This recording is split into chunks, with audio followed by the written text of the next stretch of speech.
Avenue, and then we'll take it higher.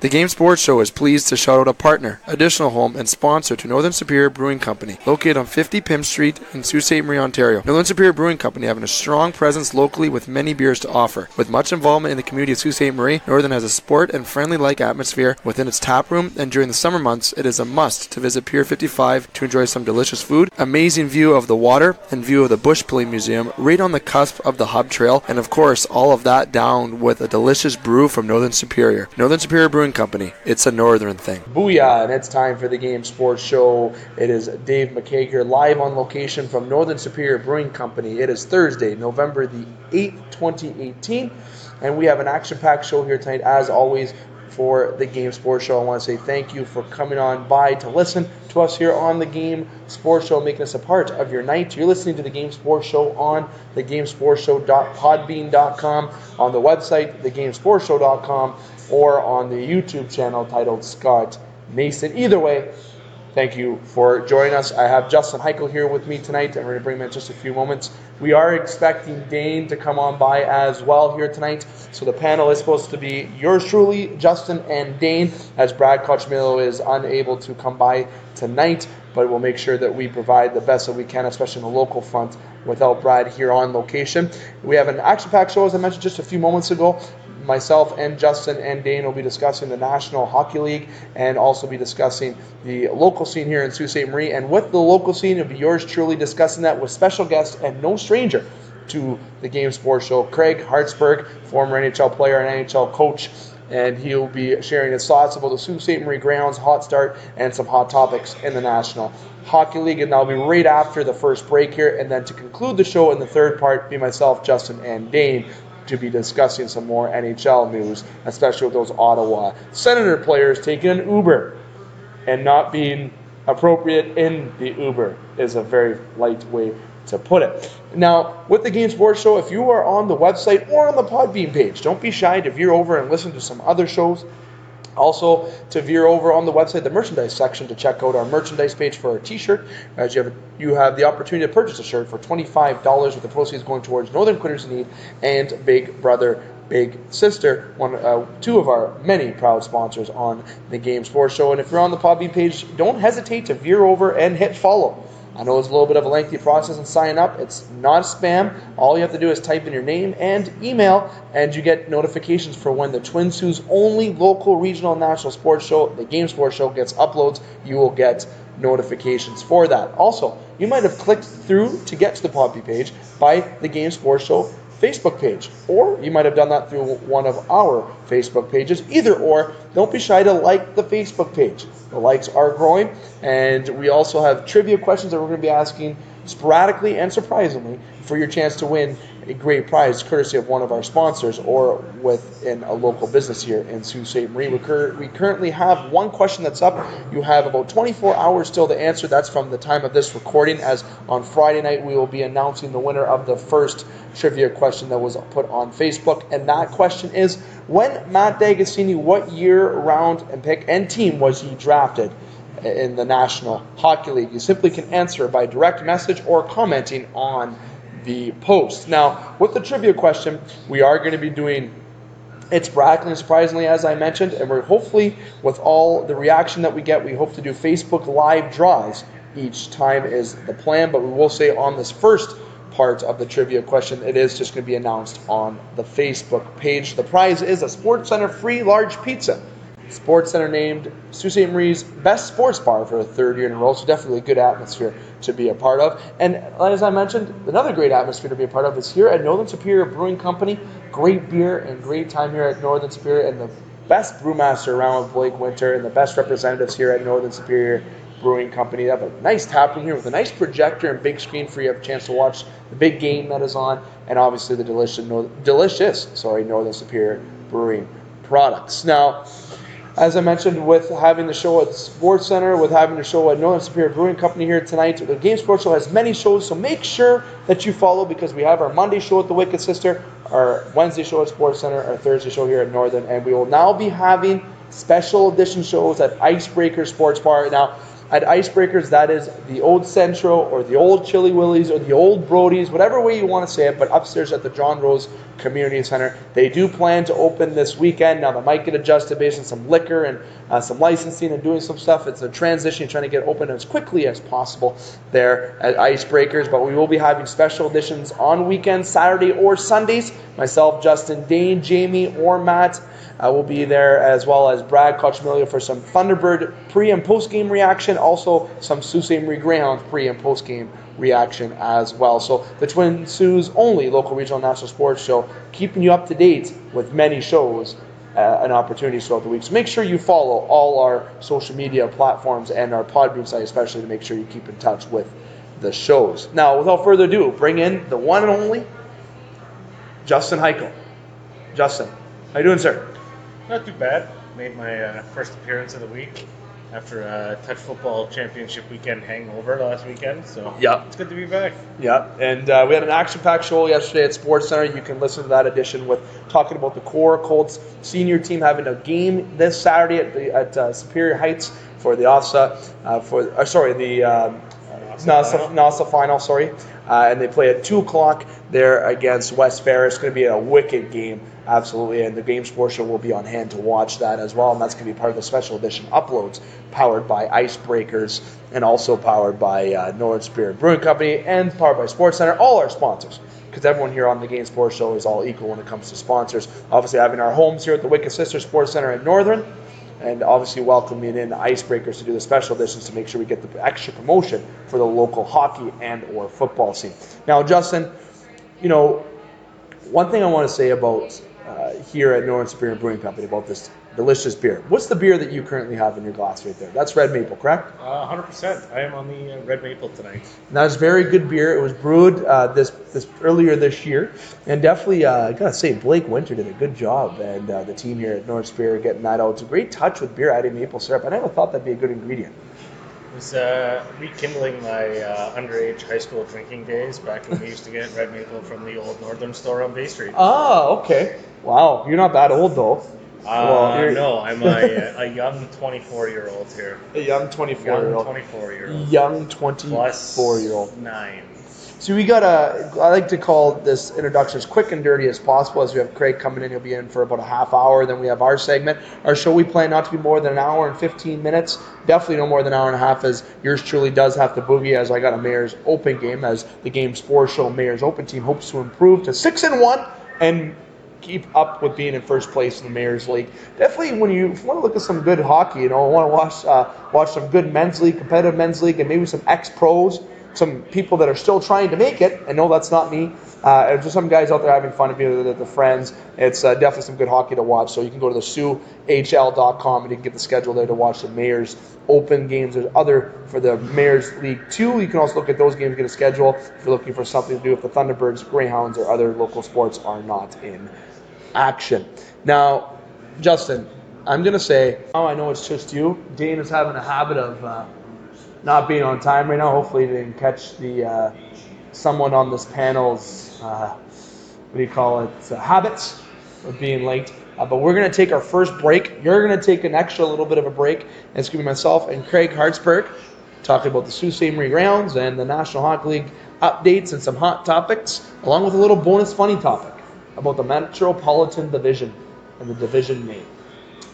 Yeah, as everyone knows, it's a listener and proud listener of the Game Sports Show. Yours truly and Scott Neeson are not really fans of the Metropolitan Division name. I want to see what Craig Hartsburg thinks about that. Former NHL player and NHL coach. When we come back here on the Twin Sault's only local regional national sports show, he stops in here at Northern Superior Brewing Company. So don't go anywhere.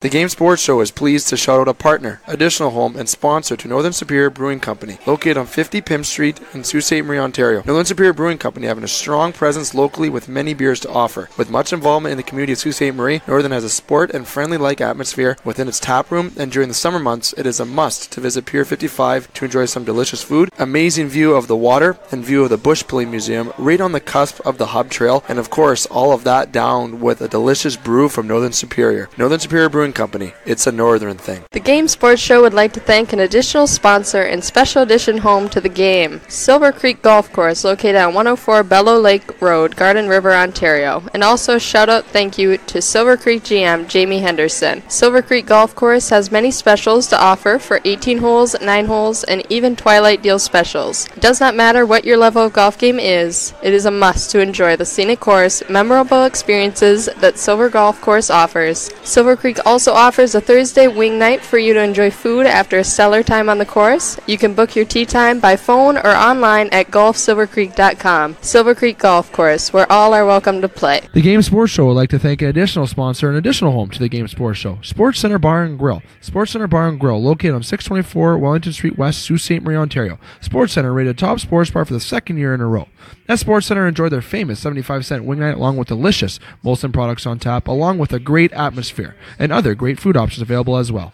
Sports Center Bar and Grill, the Sioux's best sports bar. Hi, I'm Brendan Brooks, professional hockey player. You're listening to the Game Sports Show. Welcome back to the Game Sports Show. Yours truly, David McCaig. I'm here live at Northern Superior Brewing Company for our Thursday edition of the Game Sports Show. You're listening to the Game Sports Show on thegamesportshow.podbean.com or on the website, thegamesportshow.com, through the potential channel of Scott Nason as well that you may be listening through. I have a very special guest who is not a stranger to the Game Sports Show and someone who is well experienced in the world of hockey and known local here in Sault Ste. Marie. Craig Hartsburg. Hartsy, how you doing, buddy? I'm doing great, thank you. It's been quite the exciting season so far for the Sault Ste. Marie Greyhounds here in Sault Ste. Marie so far. I think it's a season that maybe people didn't expect. I don't know if that's fair to say. I know when we discussed a little bit in the summer that, this might be a team that can still be competitive, and obviously they've been doing extremely well so far this year. So we're going to jump into the Sault Ste. Marie Greyhounds, and then we're going to talk about a little bit of the National Hockey League, in particular with Joel Quenneville. So just jumping right into it with the Sault Ste. Marie Greyhounds, they're on the road this weekend, and they're on top of the Eastern of the conference. So with the Sault Ste. Marie Greyhounds being at that position that they are at, was that something that you expected this early in the season? Did you expect them to have a hot start like they did? Well, I don't know what expectations were, really. It was hard to say with a new coach, a new coaching staff coming in, and but they certainly had some quality players returning, after they got through their NHL camps. So I've watched them, and I've been around them, and I'm certainly excited about their team, and I'm excited about how they play. I think they've again with John Dean and the new staff, they've changed somewhat in how their game is played. I think it's a fun game to watch. They play fast, they play straight ahead, and they do it with young, skilled players. So I think they're for real. I don't think this is a fluke or they were getting great goaltending, obviously, from Villalta. Hopefully he's not out too long, but their team is very good. They're from what I've seen, they're as good as anybody in the Ontario Hockey League.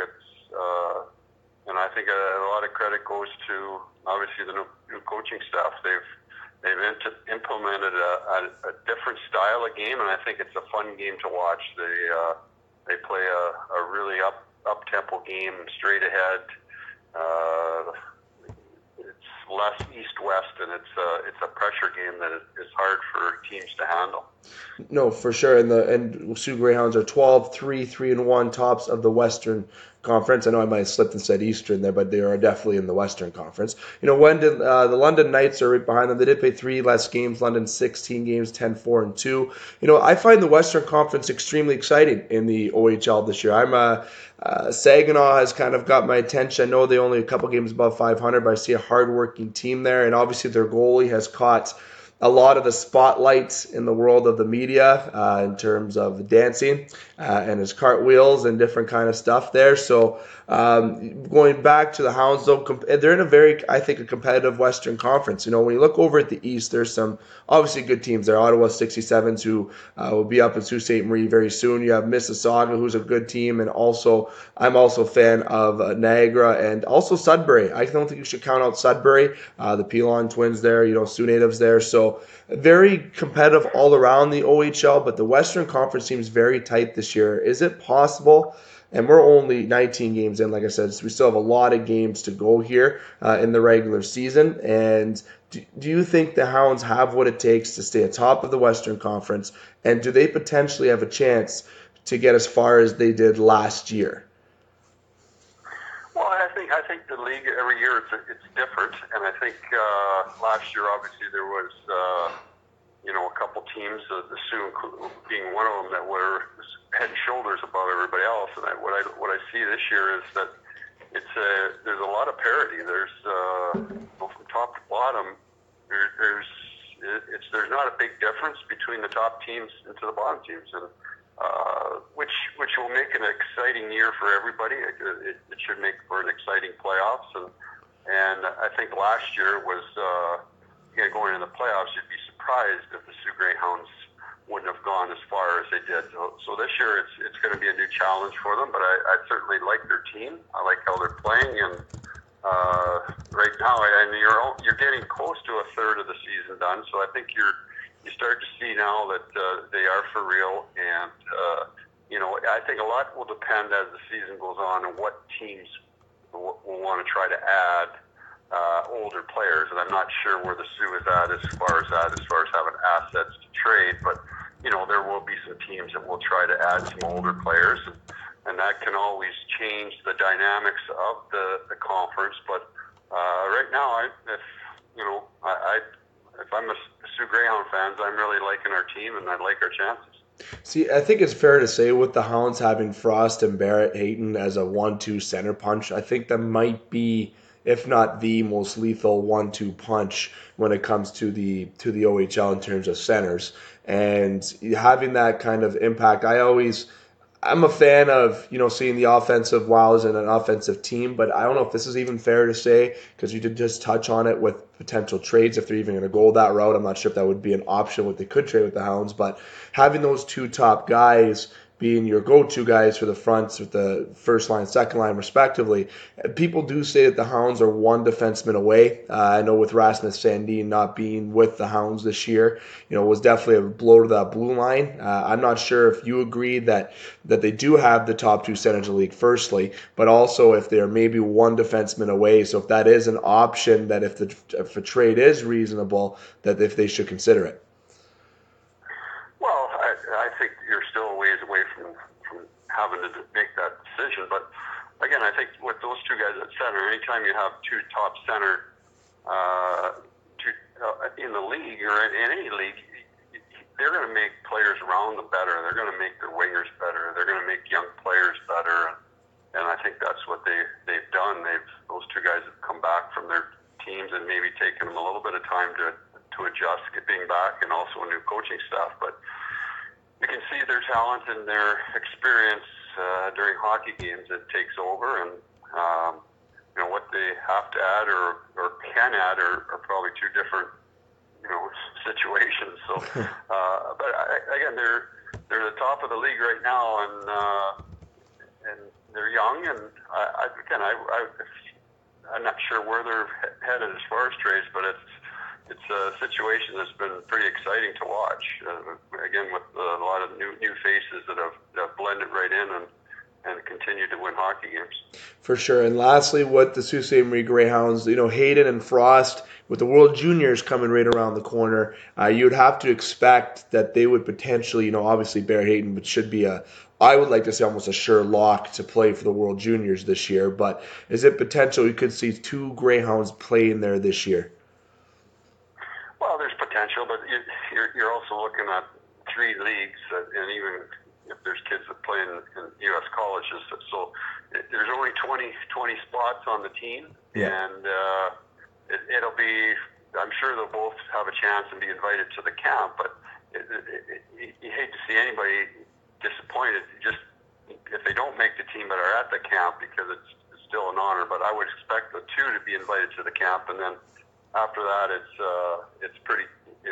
the coach's decisions on who fits what roles, and but they certainly both are going to have high consideration, I would think. Absolutely. I think having two top picks in the first round, obviously Frost being drafted later than Hayden was in different years, obviously, as well. Definitely some good talent here in the Soo, and the World Juniors seem like they have some good talent to pick from as well, especially on the offensive side of the puck. Moving on from the OHL, the Greyhounds and the major juniors, going to jump right into the National Hockey League. And the one thing I want to jump right into is Joel Quenneville, Hartsey, and I really think I was surprised by Joel Quenneville being relieved of his duties there in Chicago. I thought that was not the right move, in my opinion. I am a Joel Quenneville fan, to be honest, as a coach. I feel, he's won multiple cups there in Chicago. He has proved his worth to be a coach, and obviously the organization is not pleased with the way that things have worked out, not just this year, maybe if you want to transition back to last year. So I don't know if you agree that if it was a time for a change, just to get your input on the Joel Quenneville relieving. Well, I think Joel's record and his Stanley Cups, they all speak for how great a coach he is. And unfortunately, in professional sports, the shelf life of coaches isn't forever, and Joel has outlasted many guys, and he's had, and for good reason. He's been a great coach, and he's had a lot of success. And if he wants to continue coaching, he can have a job probably whenever he wants. And is it the right decision? I don't think anybody knows at this point. I think that is going to have to, will be played out over the course of this year and then maybe even next year, because he is under contract next year. Whether it's the right decision, that's anytime you make a coaching change, you're hoping it'll change your dressing room, your team on the ice and off the ice. So you can't.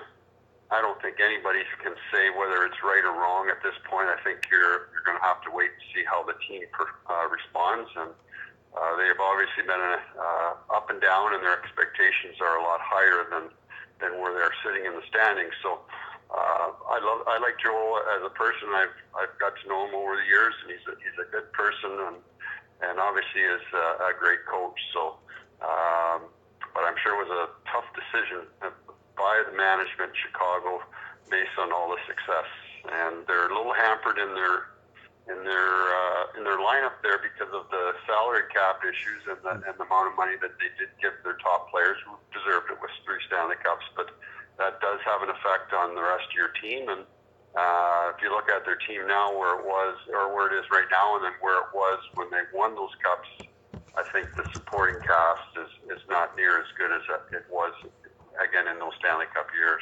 No, they had a team when they won their first cup against the Philadelphia Flyers, when they had Bufflin, you had Ladd, Kane, Taves, just a fantastic hockey team that was, and they've had many more good hockey teams obviously going forward as they won multiple cups. But I really think with Joel, you put the nail on the head right there with him. If he wanted a job, and this was also said on many media outlets, that if he wanted a job, he'll have one tomorrow.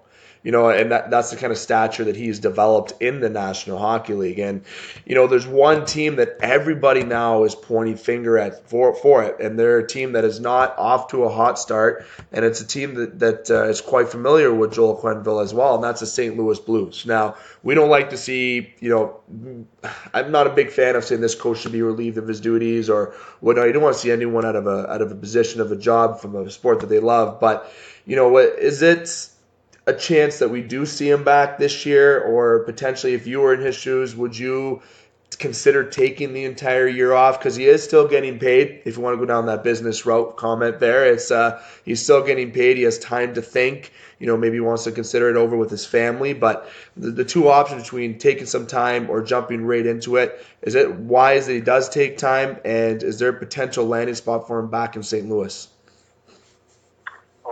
I don't like speculating on those things either. I coached many years, and it's not a fun position when people start talking about this guy can replace this guy. So I would never speculate on where he's going to end up. But I don't know what he's thinking, obviously. But he's in a position where he can pick and choose too. He doesn't have to just rush out and take a job for the sake of having a job. And if he does get back in, and where he gets back in, I think will be his choice, and that it will fit for him as a coach, as a person, obviously fit for his family and those type of things. So he's probably in no rush at this point to be looking anywhere, and the stresses that go with that job, when you do get fired, I think there's time when you need to step away and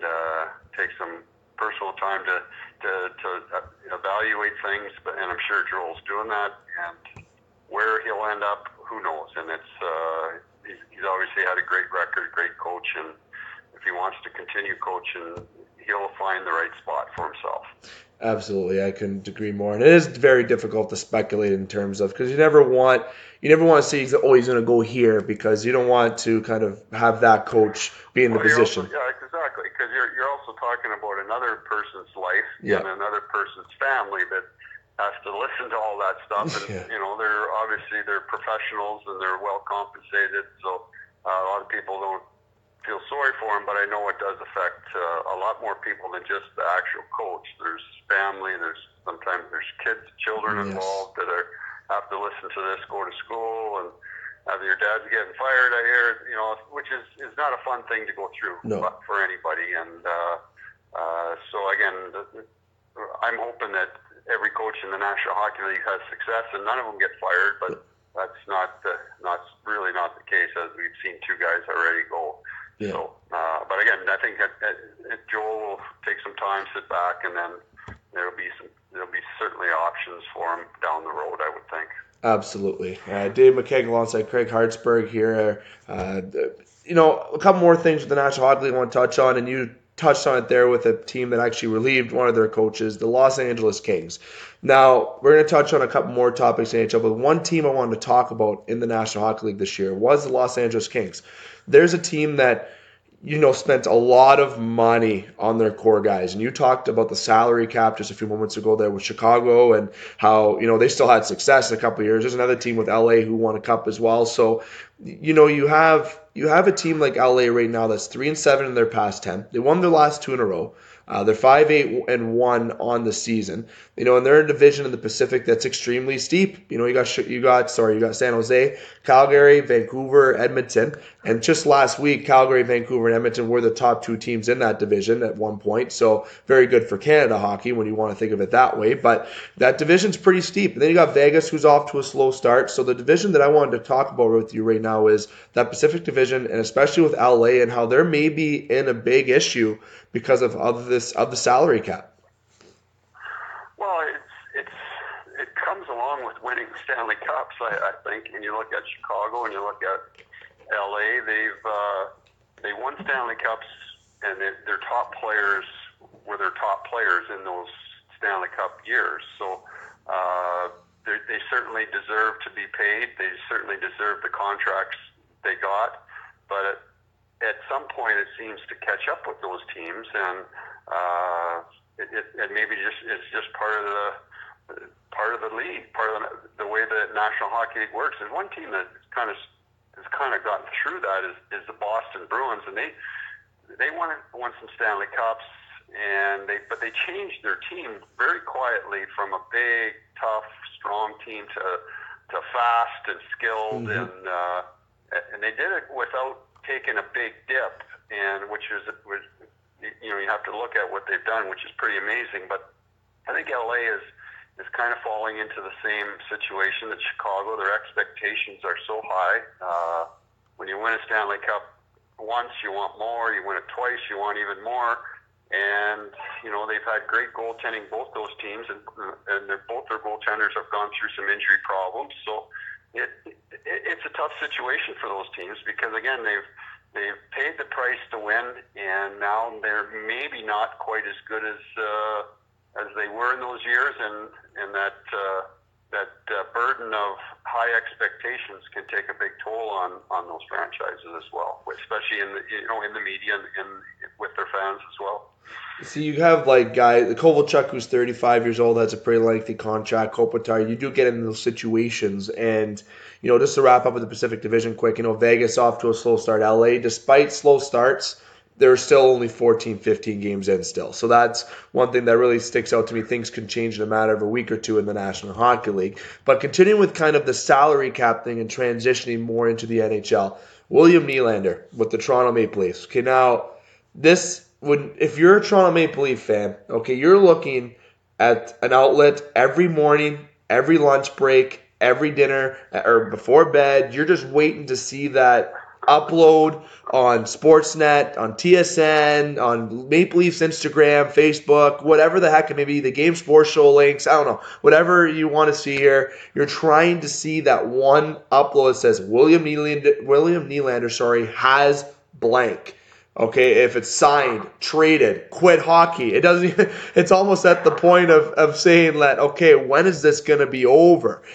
So I wanted to kind of dive in with this. You being a coach, obviously being experienced, and him being a young kid, obviously wanting what he wants and not budging. Kyle Dubas wanting what he wants and not budging, which I'm very proud of him, to be honest, because they don't end up in a situation like maybe LA or Chicago down the road. But, you know, they will if they... Toronto will at some point. If they win a Stanley Cup, they'll have to pay their guys. Yeah. It's like every team goes through it. But I think in Toronto right now is they don't have to sign him. Because they know he's not going anywhere. Second is they've got other players that are higher on their depth chart that eventually in the next year or two have to be signed. So. There's only so much money to go around, and he's obviously a good player, a really good player. But Toronto, the Leafs, Doobie, they know they can't give him what he wants, and they don't have to give him what he wants. So I think they're waiting it out, and I'm not sure exactly where it's going to end. That's whether he sits out the rest of the year, or whether they get him signed, or they trade him. Who knows what's going to happen? But and Toronto is a good team without him. They're probably a better team with him, but they're certainly still a really good team without him. So they're sitting in a situation where they don't have to rush into doing anything really, and I think that's what's played out here. I know there's a date here, December 1st, I believe, where he's not signed, he can't play. So that probably puts a little more pressure on both sides the closer you get to that deadline.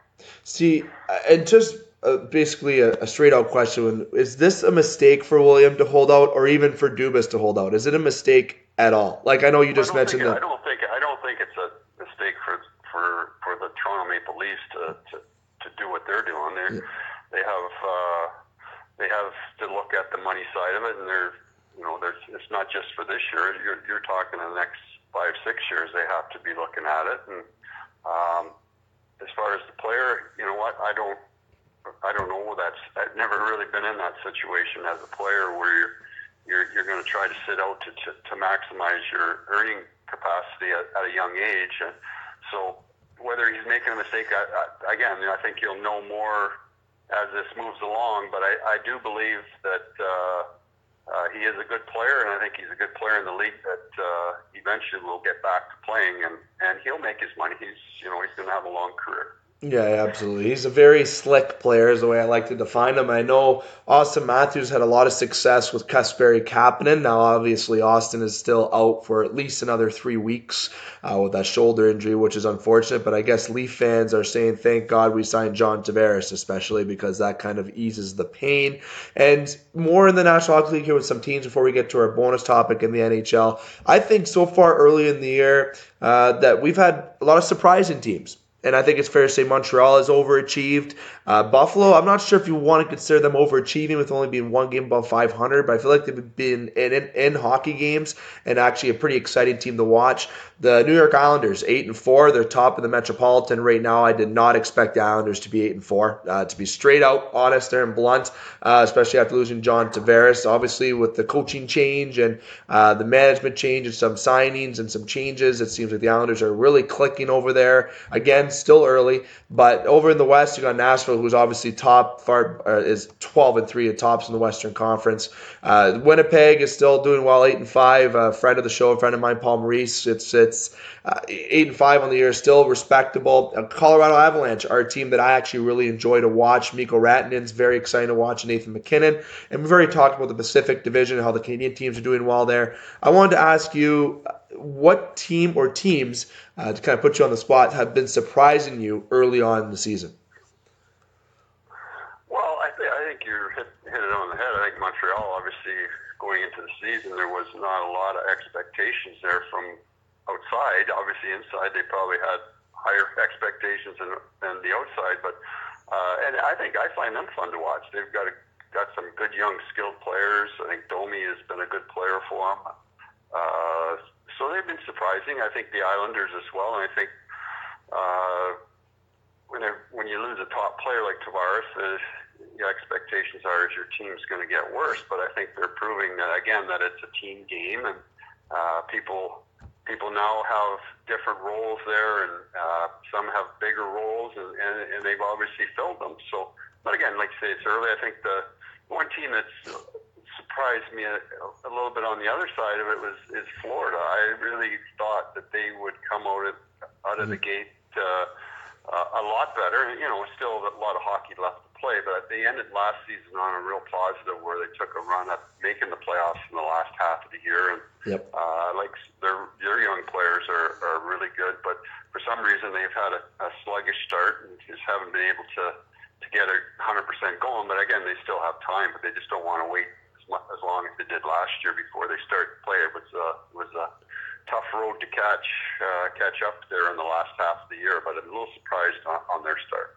See, and that almost transitions to our bonus topic almost very smoothly. And before we get to that, you know, when you get behind early, I'm a firm believer of when you get behind early, sometimes it's very difficult to climb back. And especially in that Atlantic division, you know, with Tampa, with Toronto, Boston, and right now Montreal being hot, you got some top teams there. And the way the playoff format goes is you have the top three teams from each division go on, then you have two wildcard teams make it, right? So it gets very kind of difficult when it comes to when you get when you start off slow.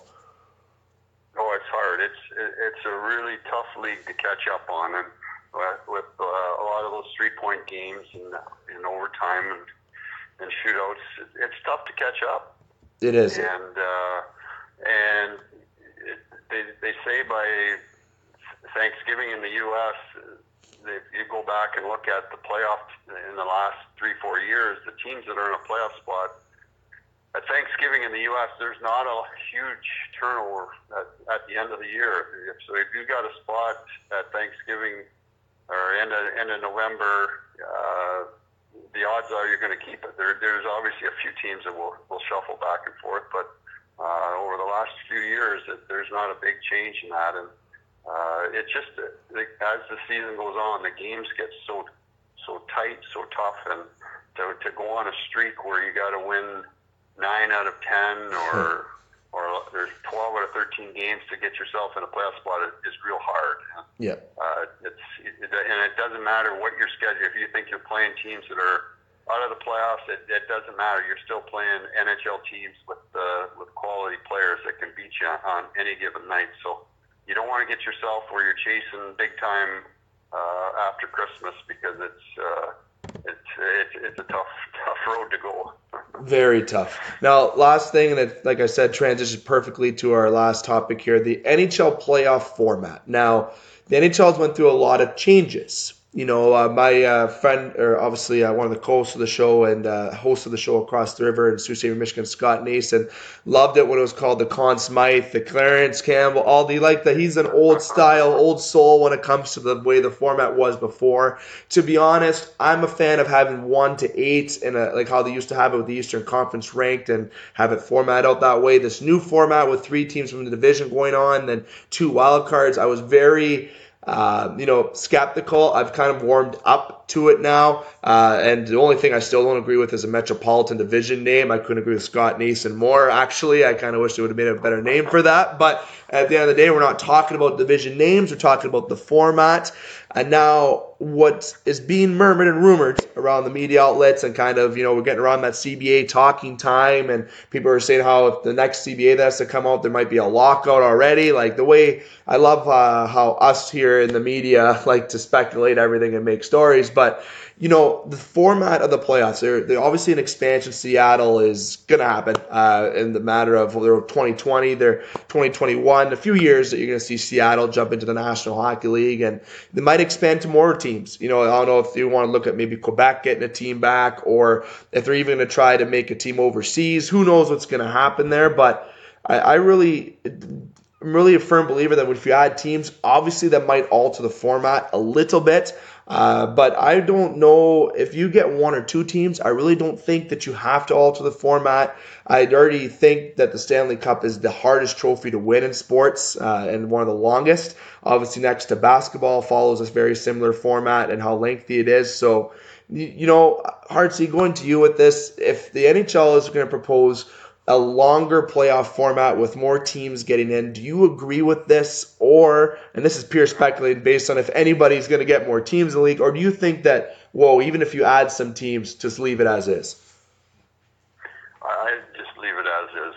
There's argument that they should add a couple more teams, this and that, but you play 82 games, you play a lot of division games, and you play them for a reason, to see who's the best 16 teams at the end of the season. And it's I like the format. I think the playoffs the last couple of years have been exciting. I think it's been great hockey. It's been there's no one team you can say is way ahead of anybody at the start of the playoffs. So I think it's been a exciting time for hockey fans, and I think they just continue what they're doing. I know there's an imbalance in the number of teams in the West and the East, which they need to balance out. But I like the format, and I like the divisions, because I think, again, you're fighting for spots with teams that you're playing. It's not if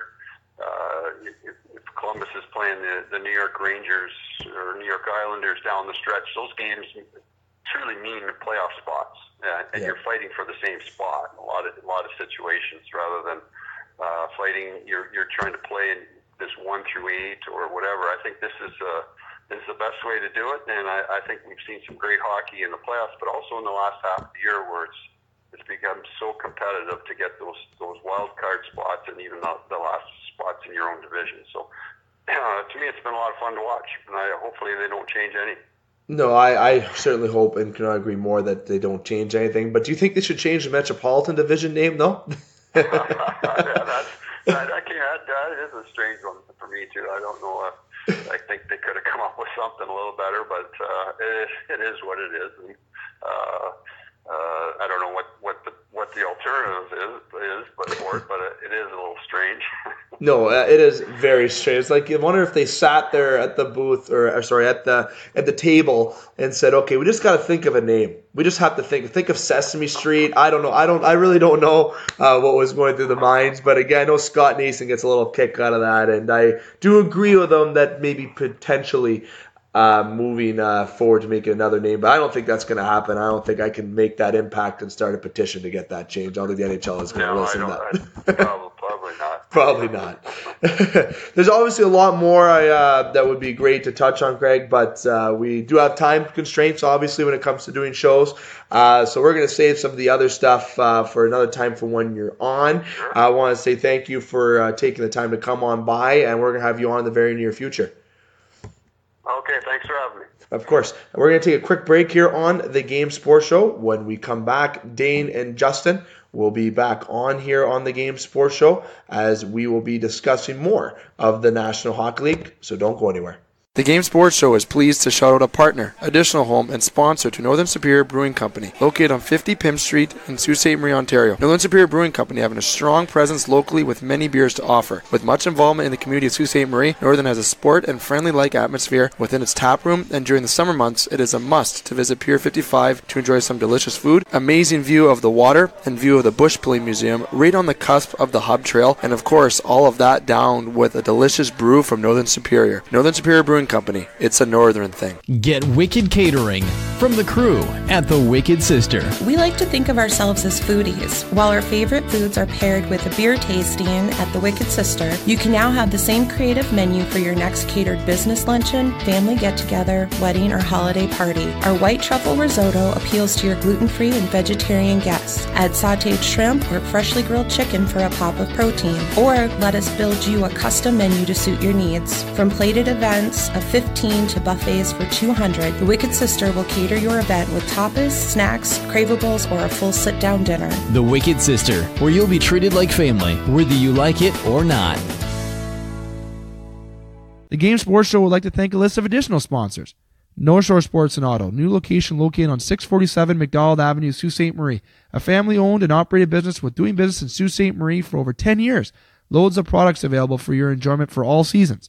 North Shore Sports and Auto, we understand the importance of quality service and products, and we work hard to ensure that all customers have a positive experience before and after each and every sale. North Shore Sports and Auto, meeting all of your new and pre-owned equipment needs. Special thanks to Salon. The Salon, located on 589 2nd Line East, Sault Ste. Marie, Ontario. Owned and operated by Mike Cuglietta. Book your appointment today at 705-941-9191 or via online at https://thesalonsoo.as.me-. The Salon, making the Soo beautiful, one haircut at a time. As well as a shout out to the Superior Pro Shop. The Superior Pro Shop, located inside the Community First Credit Union Superior Arena on 285 Northern Avenue East, Sault Ste. Marie, Ontario. Owned and operated by Jeremy Paquin and ran by Larry Monroe. Superior Pro Shop, for over 40 years, meet all of your skate sharpening, skate repair, and hockey needs. Also to Discover the Canvas. Discover the Canvas, located on 317 Wellington Street West, Sault Ste. Marie, Ontario. A beautiful new renovated building owned and operated by expert artist and Sioux native Katrina Thibodeau. Katrina taking her talents of the ink in Sault Ste. Marie and truly creating the best and most realistic art locally. Call Katrina today at 705-450-8099 or email her at discoverthecanvas@gmail.com to book your tattoo or consultation today.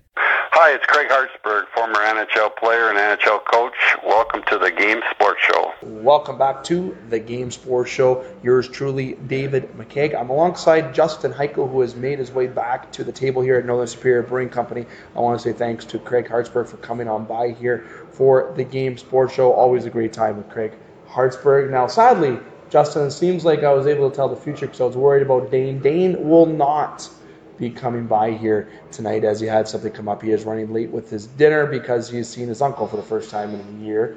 And I'm getting really detailed with the explanation why he's not here for absolutely no reason. I thought it was a case of the PlayStation thumbs. I like that case of the PlayStation thumbs. That could potentially be it. Craig talked a lot about the Sault Ste. Marie Greyhounds, and we are just going to touch on the Hounds briefly about their upcoming schedule, as Craig obviously already talked about their hot start to the season and what to expect with the Greyhounds. And as we don't have Brad Cochimilio here tonight, he'll be doing some bonus uploads this upcoming weekend and going into next week. We hope he is back live on location. We are just going to touch on the Hounds just based on schedule, as I mentioned. But one team that I obviously would like to discuss here is about the Soo Thunderbirds, a team that is proud partner with the Game Sports Show.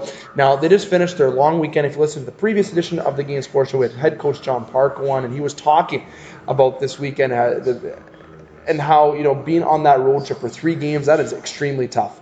You're in Hearst, you're in Cochrane, and you're in Timmins. That is a grueling road trip. Let me tell you right now, based on experience, and it's even further from when I did it. And I'm not talking about my past or dwelling on my past. I'm giving an example, as you would say. But, they had a tough opening game against Hearst with losing 3-0 in a crowd of 700 people down in Hearst. Hearst has always got some decent crowds. Now, with Cochrane Crunch and a crowd of 240 people, the Soo Thunderbirds won 6-3 in a win against Cochrane. And now the Soo Thunderbirds and their previous game against the Timmins Rock losing 1-0 in front of a crowd of 668 people. Now, with the game against Cochrane, and I'll even say here against Timmins, those are two teams that are, extremely, I think, on a different scale, but not in terms of talent. It's because of the way they have their systems ran. Timmins is a very structured team, and as is Hearst. I think Hearst is a very tough team as well. And with the Soo Thunderbirds going into that game that they won 6-3, Lucas Terrio with a pair of points, Avery Rebick with a pair of points, Tyler Malpass, pair of points. You have Matthew Bearsen with a pair of points. Everyone really distributing the puck around, which is great to see. And the goalie getting the win there is Colin Ahorn with 25 saves in that game. So that was the positive game with the Soo Thunderbirds getting the W there. But the game backtracking against Hearst. It's when you lose 3-0 to Hearst, that's a tough first day. You're driving down there the day of, you bus legs and all that excuse that you would say that isn't a thing. You shouldn't use excuses, but let me tell you, it kind of is. When you're on that bus and you're going to Hearst, but you're still hockey players and good teams find ways to win. And Thunderbirds are obviously just caught flat-footed from based on the scouts that I've reached out to here. And Hearst was the bigger, stronger team in that game as well, and they were in front of a very electric crowd at Hearst, obviously, as it always is. So, the Soo Thunderbirds getting shutouts is very rare, too, with that offensive power that they have. Now, when you go even ahead 2 more games, because we already talked about the Cochrane game, going to the Timmins game where they lost 1-0, that is a very tight game. That is a goaltending duo, and you had Colin Ahorn there who saved 25 out of 26 shots, and his counterpart, Tyler Masterak, they 18 shots. This shows that Timmins outshot the Sault Ste. Marie Greyhounds, obviously, just by me saying that. So the Soo Thunderbirds only have 18 shots on goal. It's very weird for that offense. Timmins played a tight defensive game, is what I was told, and obviously in a 1-0 game, that's stating the obvious. But Timmins altered their game plan based on being here previous weekend when they lost a tight game 3-2 to the Soo Thunderbirds. So, when you come into this type of hockey, if it's Junior A, Tier 2, Junior A, Tier 1, Major Juniors, if you look at any kind of level of hockey, teams find ways to adjust. And the Soo Thunderbirds have obviously gained respect in the league at one point they were ranked the top team in Canada. Now they have dropped down in those rankings quite significantly a little bit, but they are still in the running for being in those rankings, and they're still very good at hockey team, obviously, but they ran into a weekend where they ran up in front of 3 teams that were prepared for them. The one game they did win 6-3 and capitalize on their chances, but Hearst and Timmins came away with shutting out the Soo Thunderbirds, which is kind of unheard of. So I imagine this week, and we didn't have a chance to really reach out to John this week, but going into this week, I think working and skating the guys and working on those kind of the systems, and also just working on shooting the puck, and also just working with yourself as a team would really, I feel, help get the Thunderbirds back into their winning ways. They're not on a bad losing streak or anything of such, obviously. So to have the Thunderbirds, lose 2 out of 3 games, we did talk about this and also John brought it up. Hot start, there are bumps and slides in a season. Justin, bumps and slides in a season happen. Is this even a bump and a slide, though? Do you even want to consider that? Because it is only 2. You do lose 2 out of 3 games, but on a very tough, grueling road trip. I don't want to make the road trip sound like an excuse, but I feel like that's the first kind of tough one of the season that they had. Yeah. That was a bit of a test. They knew the Hearst game on Friday was going to be a tough one. The matchup here against Hearst the previous weekend was a grinded out kind of game. Yeah. Then going into Hearst's home barn, playing against the packed house there. Yeah. It's a little different environment than playing down at the Roads here. Different, definitely. If we got some more fan support down at the Roads. Let's be honest, because the fan support has decreased. It was even brutal when I played there. Not brutal. Not by any means. Yeah. There's hardcore fans that come out. And that's awesome. But there's just a little more community support just to get these guys let them know you're rallying behind them. Yep. We were able to do it with the Hounds last year. Why aren't we able to do it with the Soo Miss is doing it with the Eagles. Yeah. The Eagles get a good-sized crowd every game. Every small community is able to put out a good turnout. And Blind River. I'm not saying our turnout is terrible by any means. I'm not trying to take a jab. I'm just saying they could always be better. Yeah.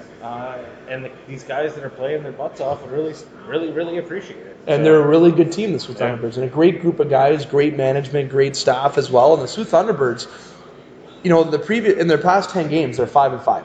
They're 500. And as John touched on, that there are bumps and slides, but good teams find ways to win, like he said last week.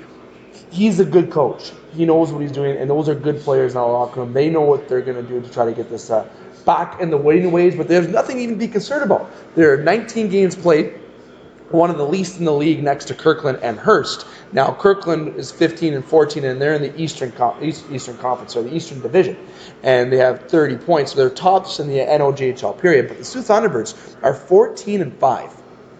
and they only have 19 games for 28 points. Rayside has 23 games, and they're the team in second in the West with 12-9-1. The Soo Thunderbirds are in good shape right now. They're fine. This road trip, I feel, is going to be a beneficial turnout for them. Sometimes you need that adversity and those feels of loss to really turn around a team, and obviously the team the Thunderbirds have, they know how to bounce back from it. Well, I don't think adversity like this early on. No, we're still... It's 2 losses on a 3-game road trip. Yeah.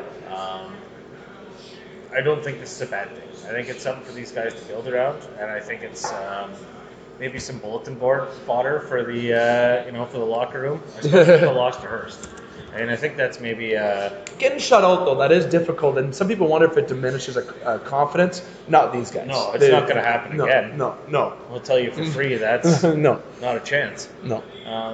But going forward, I mean, if you can build off this and create more success of what you learned on this road trip, especially going into the upcoming months with how many games they got on the road in December and I believe January as well. Yeah, they have lots. I'll pull that up. I don't think it's a bad thing to have a road trip where it's a little rough, build off of it, and keep moving. You know what? Like, being at home a lot's good, and they have success on home ice. But, when you do get on the road, it's a different cookie.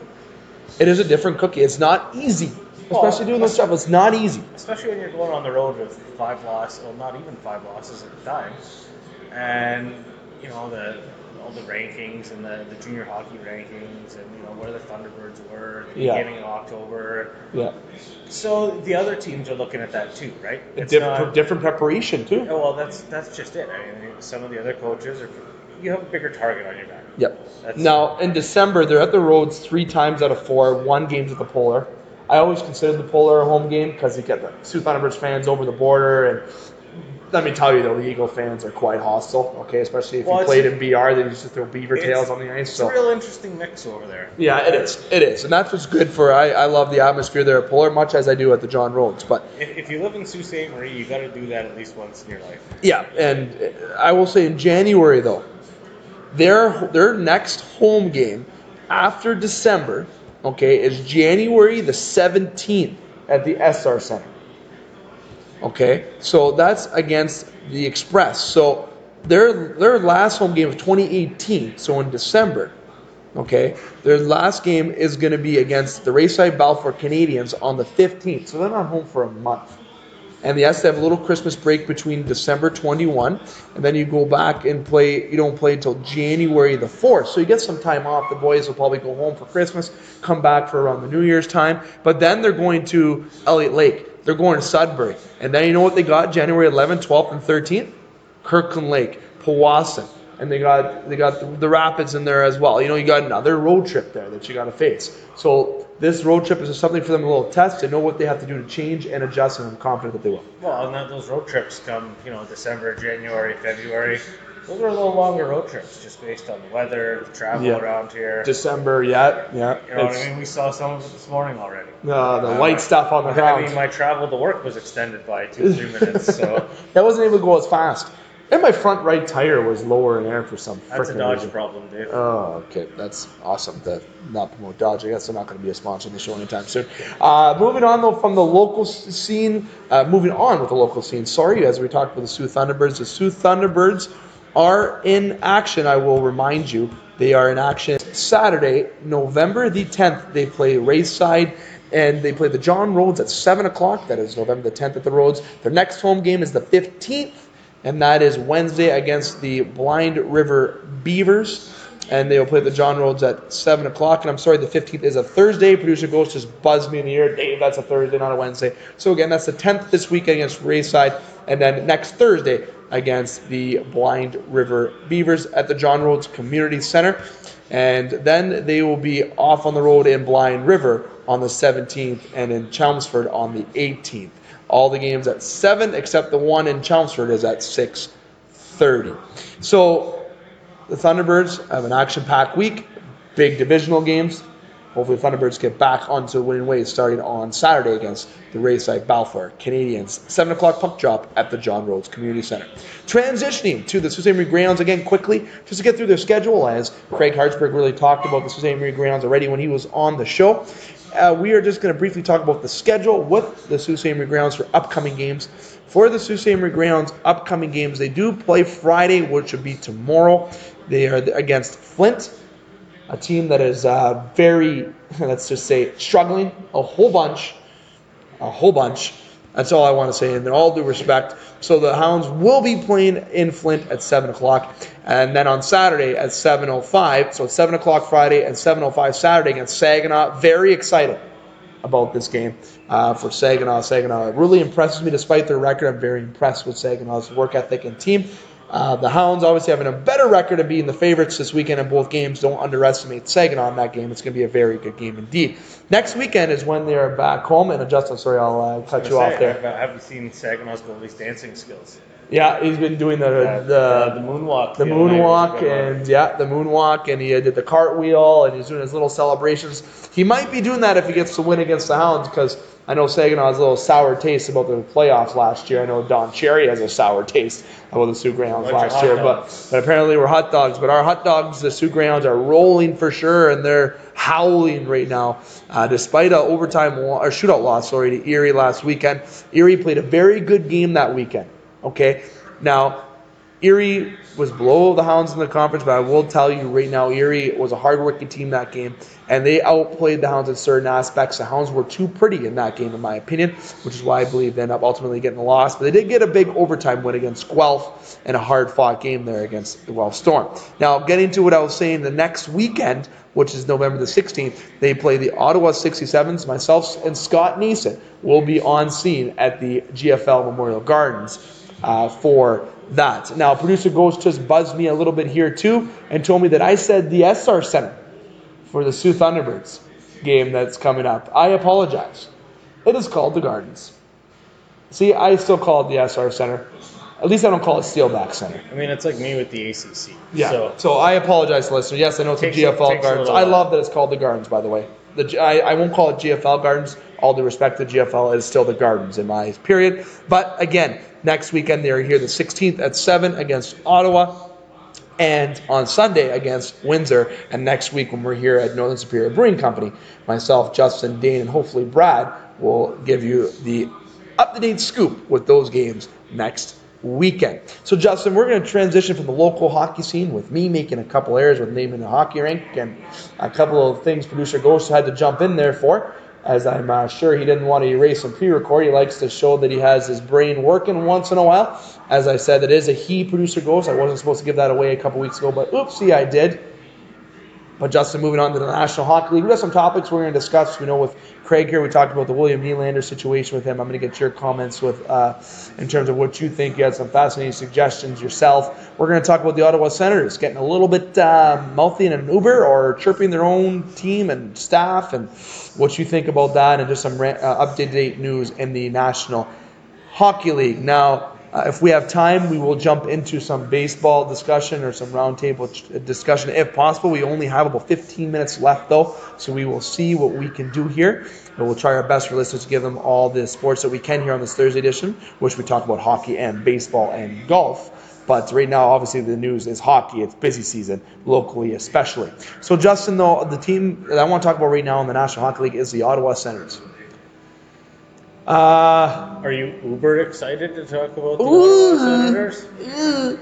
Come on. Uber. Okay. How many times that joke made this week? I am uber excited, yes, to talk about the Ottawa Senators. I want your reaction here, Justin. Go nuts. I got a couple. Number one, it's shitty for the players, like super shitty. You know what's the top search thing on Google right now? How many times, just think to our days working at the casino where we'd walk out to the trucks after a shift and just say, this place is dumb. You know what I mean? Or, you'd have those, everyone's had a bad day at work, and you go to the bar, you talk with your buddies about how your boss is a dink, and you move on. And that's the way you go. And some douche canoe just decided he was going to record it and put it on the internet because he didn't get a tip. Well, guess what? You're probably not getting a lot more tips Like, you probably cost yourself a substantial amount of tips and a side gig. Yep. Because you did that. Like, is that a privacy thing now? Do we get into that? Not in the state of Arizona, it's not. Oh, okay. As far as my understanding goes, Arizona is a one-party consent state. What I understand from that is that if one person who's being videotaped consents to being videotaped, i.e. the driver in his own car, then it's totally acceptable to record what's going on in a vehicle. So I don't know that there's a whole lot of like recourse or what. I'm not a lawyer. I'm not good on the legal mumbo jumbo. Otherwise, You're not a lawyer? No, I'd probably be making more money if I could pick up on that. But one of the more interesting parts to this is like there's I forget his name, reporter I follow on Twitter from Montreal. And I mean, there's a lot of questions you could ask me as to why I'm following reporters from Montreal and nonsense like that. Sometimes you like to know what's going on behind enemy lines. He tweeted out today saying that there's more to the video than what's been released. So were they maybe antagonized by the Uber driver that's not being shown? Or maybe there's just worse out there in the video that hasn't been seen yet. And that's why the players that are in the video have been withheld from media. I mean, that's stirring the pot a little bit. The other angle, I mean, which I found interesting, stolen from Tim and Sid yesterday, is that the Ottawa Senators have a marketing partnership with Uber. Whether it's Uber Canada or Uber Gloa, however that works. I definitely am not working in the angle saying that this was a marketing stunt by any means, but big time distasteful for Ottawa to be rallying that win they had on Tuesday night there, and all you see in the rink is these Uber ads spinning around the boards, up on the upper concourse there, and everything else. Yeah. Ottawa Senators always find a way to get in the media every year, eh? Well, every year. It's like Mike Hoffman, Eric Carlson last year, which is a very touchy situation, mind you. It's not the same thing at all. But the Ottawa Senators are just plagued right now. They're just plagued. They're cursed. Well, I mean, it's like I think they finally. Like, the Cleveland Browns thought last week that the Ottawa Senators were catching up to them, so they just fired everyone. And the Ottawa Senators decided to one-up them this weekend and have an Uber video. Yeah, have an Uber video. Yeah, why not? What's next? What are we going to see this weekend? Oh, God. It's like Hugh Jackson sex tape or something. Oh, here we go. Here we go. Now you're talking. No. Disregard. Disregard? Okay. But, in all seriousness, though, I mean, at the end of the day, the players got goals there. Now, speaking of that, Jakub Voracek. Now, I think the reporters are really keen on Brian Elliott with this in Philadelphia Flyers because he was with the Ottawa Senators. But, quote unquote, this is an article from TSN. Flyers forward Jakub Voracek believes what happened to 7 Ottawa Senators players whom were filled with ripping on a coach could have happened to anybody. He stated, quote, I guarantee that every single person who's a boss, every sports team in the world can guarantee it happens everywhere. I can guarantee that the coaches behind the door talk about the players. It happens everywhere, every time. You go out for a beer, you go out for dinner. It happens. The coaches vent about the players, and when they go out for dinner about who blank sucks, I'll say it, who fucking sucks is what he said, who's playing bad, who's playing better, it happens everywhere. So now it comes out. They're making a big deal. I don't think they said anything bad, just that their PK and PP sucks.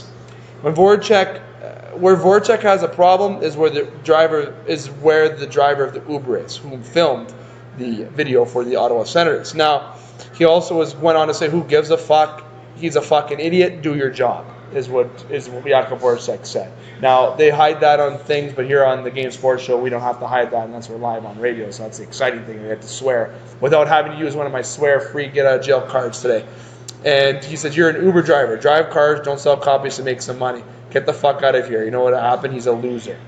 Well, and that's bang that's on. That's from Voracek. Bang on. Because it's anyone in the world could have been put in that position. It could have been an Uber full of coaches. Talking about ripping about Hoffman. Imagine if they had the coach in there talking about Hoffman and Carl. That's exactly it. It Carlson could have been anyone. Where was that guy when Ottawa's coach was getting all touchy going into the draft with his Uber camera? You know? Why don't you Uber camera for good and not Uber camera for tips and lose your job? Is Uber camera going to be a thing now? I don't know. Cash Cab was a thing for a little while. Holy Christ. Flyers goaltender Brian Elliott was very sympathetic. He went a little bit of a, let's just say, less sweary route than Jakub Voracek did. Just quickly, you said that he says that's sad where society's going. I think it's the best thing that they could have done was taken Uber out for dinner, out for drinks instead of driving, is what he's talking about. Hopefully you conduct yourself in the way that you should watch your back like that, but I'm sure there are situations that are private. That's the way of social media today. Which he's right, it is. People trying to make a quick buck, call TMZ saying they saw a slip nipple from somebody, or they saw someone get changed and naked, and I'm not directing that towards any reporters. I know that was a big issue with getting caught on camera. There's a football analyst. We're not even going there on this show. But let me say that it is part of today's society, and it's very unfortunate. And sure, you know what? The Ottawa Senators players got to watch what they say. You're a public figure, but it does happen. Was it inappropriate to talk about your coach? Sure. Hopefully they can go behind closed doors and get this adjusted. But at the end of the day, I could not agree more with Elias, what he said, with Brian Elliott, I said. And I agree with Jakub Voracek, minding instead of calling him a loser. I don't know if I went that route, but you know what? He's Jakub Voracek, can do what he wants. At the end of the day, everyone involved in the situation, like player-wise and coach-wise, from the team perspective, are adults in a workplace environment. In the sense that argue that the video violates privacy laws. They're trying to get into that, but Arizona doesn't, so that's going to be a little bit of a battle. It's tricky. Yeah. That's tricky there. I don't know. I think where it becomes an issue is because he posted it on the internet. And now it's everywhere. It wasn't just kept as a record of what, you know what I mean? And people have it on record saved on their computers now. That's not going anywhere. The best thing the Senators could have done was that win on Tuesday. And then build off of it by beating Vegas tonight, and build off of it by beating, if you play on Saturday, I'm not sure the Senators' schedule, because I honestly don't care about the Senators. They just keep popping back up like a bad pimple. You know what I mean? Yeah. But the best thing they could do is win and move on from this. Because you got a couple guys like Matt Duchene right now doesn't look really good in this situation. Oh God, he's got some damage control. And it's not. I'm not trying to harp on his character or anything else. He was put in a bad spot, and he's on a team right now that's not playing very good, and a team that gave up potentially the first overall pick in this year's draft to get him. Yeah. So he's got a little, relationship damage control to do with Ottawa and the city of Ottawa there, and started off with the right foot on Tuesday. Such a good talent he was. But Justin, we got to move on quickly. We only got about 4 minutes here to go. So I want to get to you about the Nylander. We already talked about William Nylander. I want your suggestions though on what you think could potentially be a good trade. I know Dane isn't here to argue this trade, as him and I were actually talking about it in our apartment the other day. But what do you think about William Nylander, about a trade potential? You know my heart's between Carolina and Los Angeles. That's what I've said on air before, but your heart's elsewhere. I think Edmonton kind of makes a little bit of sense. The Oilers need a genuine scoring winger. Yeah, they traded one away. And the Leafs could use a little bit of grit and some defensive back-end help. You've got the luxury, not necessarily the luxury moving forward, but we've got the luxury of a little extra salary cap room right now. So why wouldn't you try to, especially playing in a division with Boston, why wouldn't you try to flip Nylander to Edmonton and get Lucic and Adam Larson? Edmonton should eat up some of Lucic's contract, 100%. I mean, now we're talking about this being Leaf fans and speculating. It would have been cool to have Dane's opinion on this. To see if he was on board. But, because if you're always giving it from the fan's one-sided perspective, I'm a Leafs fan, this deal looks great for the Leafs, so it should happen. But I want to know if the Oilers fans are relatively interested in it. There's not a lot on Carolina's roster that wows me. And given their current upswing, their draft picks aren't going to be as valuable. Yeah. So that doesn't interest me a whole lot. The Kings, anyone we could get off the Kings would salary fuck us. You have to think about that. Who are you interested in on the Kings that would... You know what? I'm at the route where I want... These are the two trades I can see happen. I know there's Minnesota and anything, but I think Carolina's really hungry for Nylander. I think they're basically paying them just to stare at him in the picture. So if they're really hungry, let them offer sheet him and give us the 3 first-round picks or whatever. I don't like the idea of Brett Ponce. I don't. I don't know because his name's not flashy. I don't know what that is yet, but I'm a fan of Jakub Slavin and Justin Falk. I think that has to be a conversation. I think if it's Falk, you got to think of Falk and a third for Nylander potentially. If you're doing Jakub Slavin, you might be able to get Julian Gauthier in there as well, like a prospect. I'm interested in that. Slavin or Falk. One of the two I'll be excited with a little bit of pieces added. LA, though, makes me very interested because I like the rumor about Muzzin and Pearson and a pick going over Nylander. Pearson is locked up for another couple years at $3.7 million. He's having a rough season so far, but he's a 20-goal scorer that can slot in where Nylander was, or you put him on the third line with Kadri and Brown. Then you got a nice, solid third line there. Or if you want to put him on the fourth, I don't care where you put him. You put him anywhere in that offensive lineup. Jake Muzzin has 2 years left on a $4 million contract. That's a little scary, but he will re-sign because he's from Toronto. Dubas and him have a history and know each other as well. There's the Hound connection. That doesn't necessarily guarantee that he's going to resign or want to continue playing there. And that's where it comes scary for LA because you don't know if he's going to stay, if those guys are going to stay. You got to figure they would, but you got to see if you can get a second round. But their trade value is bottom basement at that point, just because. Yeah, Carolina's the best trade partner right now. I think Carolina's the hyped, popular trade partner. Yeah. I don't think they're necessarily the best. No. I think Lucic would look spectacular on a line with Kadri, and how hilarious would that be to have Lucic and Kadri playing together? I like your ideas. Too bad Dane's not here to defend it. Next week, though, we'll get Dane to discuss that, the true Oiler fan himself. He came into my apartment, he brought Oiler coasters and cups everywhere now. That's awesome. I'm very upset. That's hilarious. I'm so rattled. Good. I'm so rattled. One thing I want to get to in the National Hockey League quick is Elias Pettersson. That guy is a fucking stud. Yeah. I can't disagree with that. I wholeheartedly agree with that statement. He came back from injury, and he's been on fire every game. Like, it's fascinating watching this kid. I have not been this interested in a Vancouver Canucks player, like watching him play and skate, since Pavel Bure. And when Pavel Bure was playing, I had probably the best hairline I've ever had in my lifetime. So Pavel Bure. Facts. I mean, you know what? Like, he is a sick hockey player. He's unreal, and he's only gonna get better. Like that Gretzky shot from the fucking top of the circle the other night. Like, he used the cheat code from NHL 2010. Yeah. Where you just nailed them from the top of the circle. And left dialogue, X square, KY, banana split. In real life. Like, he did that, and he's fitting that puck through, like, literally the eye of a needle to score. Unbelievable. And he's, 19? Yeah. Young kid. One of the people that named the European Swedish top player last year. Remember we were sitting here debating about that, if that's true? Yeah. Yeah, it's true. Like, he's wild. He's a mix of Zetterberg and Forsberg all in one, and Gabriel Landeskog without the size. Leadership. He has Landeskog's leadership at a young age and maturity, along with Zetterberg. He has Zetterberg and Forsberg talent. I'm talking about Peter Forsberg. And he also has the speed of Forsberg like he used to do. And he's just on a different realm right now, that kid. He's like 8 or 9 Bergs all crammed into one player.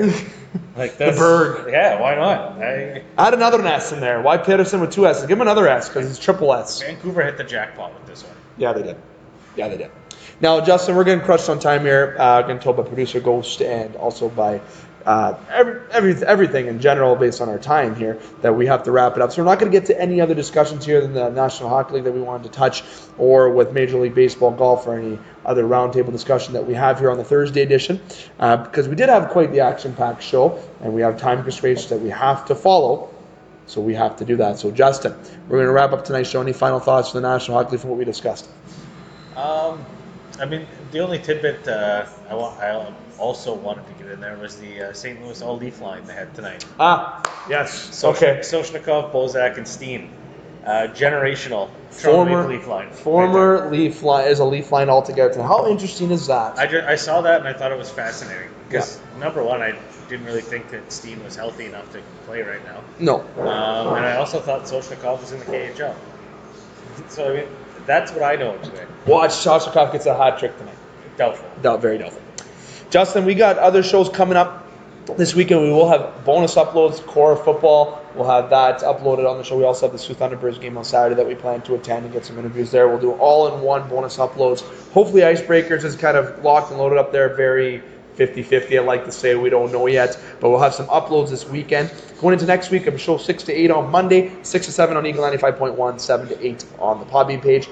Next Wednesday, Sports Center at 9 p.m. The usual panel there, the panel of 5. And then next Thursday, we'll be here at Northern Superior Brewing Company. We will be here earlier than expected. We are aiming for 4:30, 5 o'clock. A little bit earlier because it's the Soo Thunderbird game going on.